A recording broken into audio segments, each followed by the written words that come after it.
Bonjour à toutes et à tous, bienvenue dans le podcast La Soeur. Bonjour mon cher Rust. Bonjour Guillaume. Ça va? Tranquille? Ouais, ça Alors, va bien. Aujourd'hui on parle de Khamzat et Nathan Diaz, et justement en parlant de Nathan Diaz, les Stockton sont là.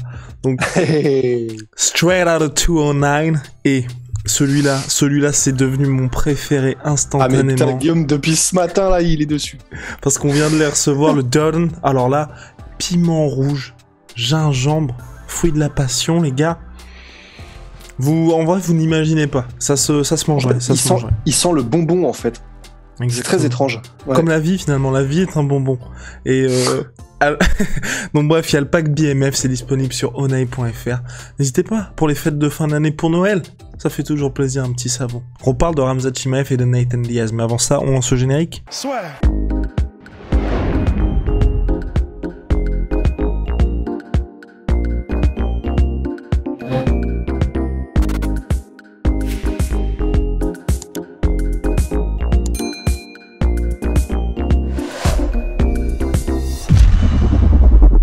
Nathan Diaz, qui a poliment refusé Khamzat Chimaev, en mode ne mentionnez même pas le nom de Khamzat. Dana White, le président de l'UFC, ensuite surenchéri, bien évidemment, en expliquant qu'en soi, non, il n'y avait pas de rookie dans ce sport, n'a été qu'en fait, même si Khamzat n'a que 4 combats, il est à l'UFC, donc c'est forcément un crack.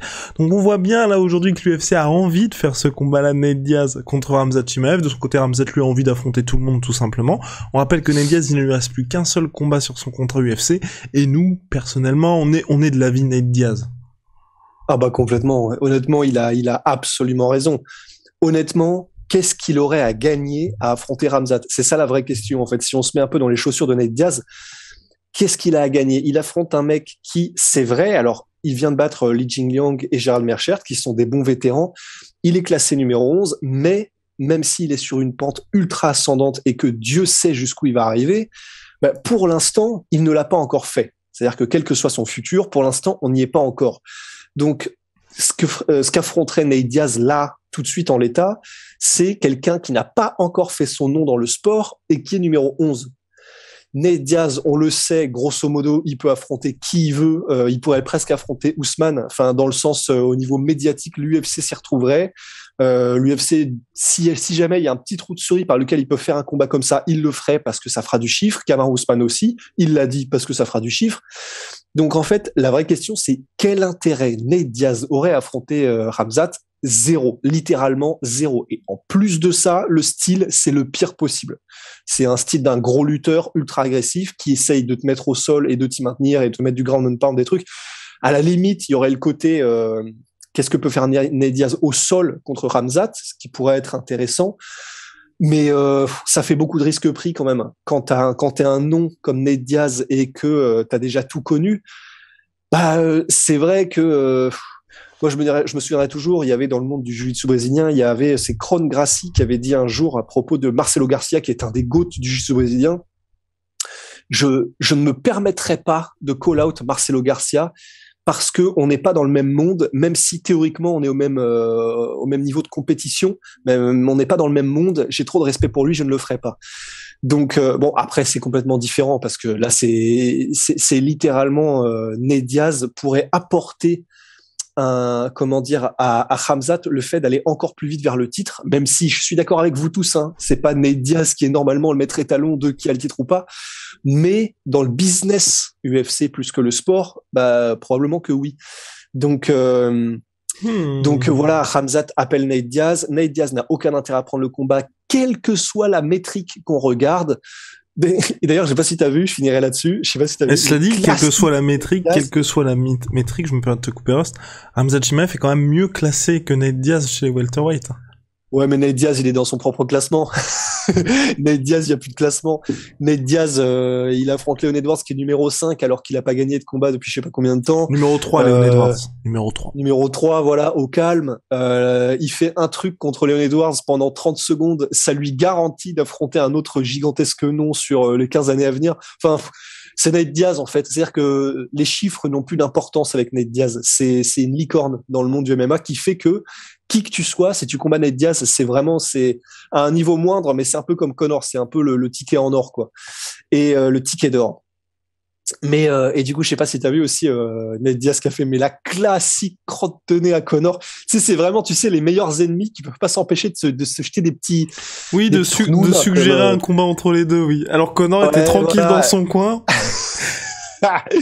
Et Nate Diaz qui débarque en mode mais non mais toi combat-le toi Connor, de toute façon t'as pas gagné depuis je sais pas combien de temps, tu sers à rien, tu viens de te péter une jambe, on sait pas ce que tu vaux, bah combat-le toi Ramzat.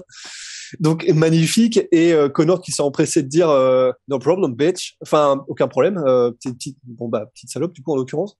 Et du coup c'est vraiment marrant, enfin ça devient comique je trouve, ces petits échanges par presse interposée Twitter entre Conor et Nate Diaz, ça devient de la même manière que sont devenus légendaires les interviews pour leur combat entre Conor et Nate Diaz, même leurs échanges à travers Twitter deviennent, mais vraiment c'est du stand-up comédie en fait. Enfin c'est des one man show à chaque fois, two man show.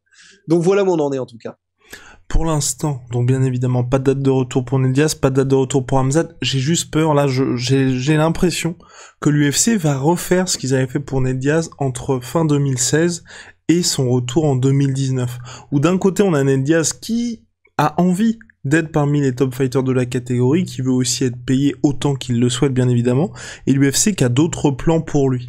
Et là, c'est un peu dommage parce qu'on a quelqu'un qui était revenu avec 2 combats en 2019. 2020, bah, il souhaitait pas combattre dans une salle vide. Il revient en 2021 face à Leon Edwards. Toujours cette même volonté de combattre. Il voulait revenir en décembre. Il y avait des discussions.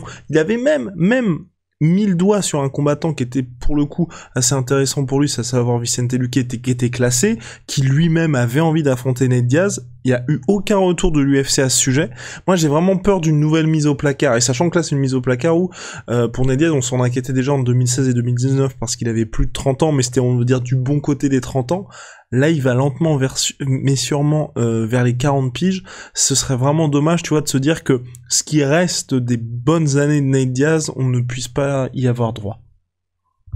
Bah, c'est clair. Bah, je sais qu'il voulait combattre en Californie à l'UFC 270, mais je pense que c'est très peu probable parce que Nate Diaz ne peut combattre que contre un nom médiatiquement intéressant, et il faudrait donc que ça se fasse là tout de suite puisque ça vient vite, hein, mine de rien, c'est dans 2 mois et demi l'UFC 270. Donc je sais pas, j'ai peine à croire que l'UFC va entre guillemets se plier aux desiderata de Nate Diaz et lui accorder, parce que là, c'est con, mais ça devient un petit peu, je pense, des jeux de pouvoir en mode, là, c'est Nate Diaz qui a demandé à combattre sur l'UFC 270, donc je pense que par principe, il ne combattra pas à l'UFC 270, tu vois. Je pense qu'il y a vraiment ce genre de bail entre l'UFC et Nate Diaz, son management et tout ça. Donc, ouais. Et puis, comme tu l'as dit, surtout, je pense que ce qui est crucial, c'est que c'est son dernier combat sur le contrat.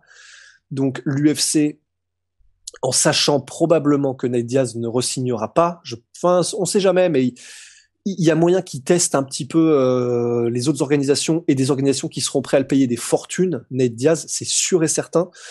Donc, vu que l'UFC sait qu'ils ne reverront probablement pas Nate Diaz par la suite, eux, ils ont tout intérêt là à essayer effectivement d'utiliser le nom et l'impact médiatique de Nate Diaz à leur avantage, quel que soit ce que ça fait de Nate Diaz après. C'est pour ça qu'ils ont proposé Khamzat, c'est qu'ils savaient qu'un combat Khamzat-Nate Diaz, il y a quand même beaucoup de chances que Khamzat passe en mode désintégration, et voilà, c'est au détriment de Nate Diaz. Donc c'est ça qui est compliqué, quoi. C'est, en tant que dernier combat, l'UFC ne lâchera pas le truc si facilement, quoi. Et en plus, ils peuvent continuer à lui proposer 3 combats imprenables par an, et donc ils seront eux dans les cordes au niveau du contrat. Complètement. Ce qui est assez dommage, hein, parce que Nate Diaz, là, est dans une situation où, même si, et Ross l'avait dit, hein, victoire ou défaite, de toute façon, il garde un énorme intérêt pour les fans. Là, personnellement, hein, le combat contre Khamzat Chimaev, c'est vrai qu'il était pas très intéressant, mais au moins, ça permettait à Nate Diaz de rester actif. Voilà, affaire à suivre. En tout cas, pour Nate Diaz comme Khamzat Chimaev, on espère un retour prochain dans la cage, parce que c'est quand même 2 combattants qui sont sur des dynamiques différentes, mais on préfère les voir actifs plutôt que sur Twitter, tout simplement, à la manière de Conor McGregor. D'ailleurs, Conor McGregor, hein, qui la première fois où il y avait eu un échange avec Khamzat, il avait essayé de retourner le truc en mode, ah oui, de toute façon, on est tous les deux contre Khabib Nurmagomedov. Classique. Non, mais pour mieux régner. Mais après, je pense qu'il embête un petit peu Ramzat, tous les top fighters, parce qu'ils sont un peu. On avait vu le même avec Hasbulla là qui regarde en coin dans la voiture en mode quand.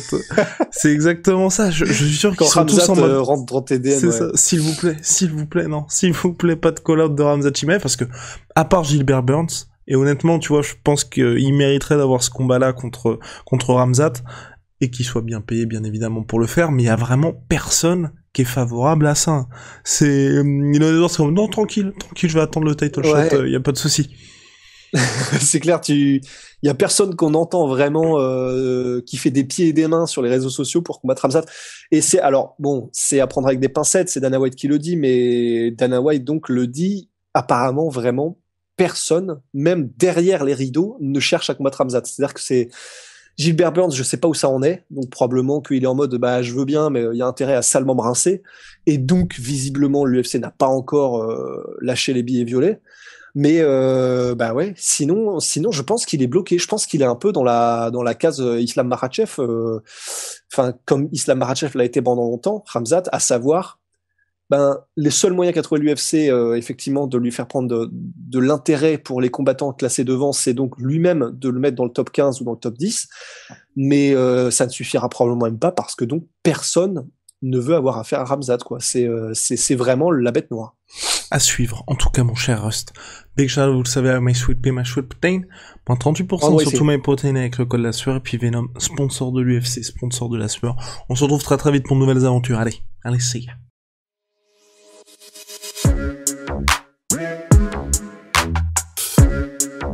Yeah.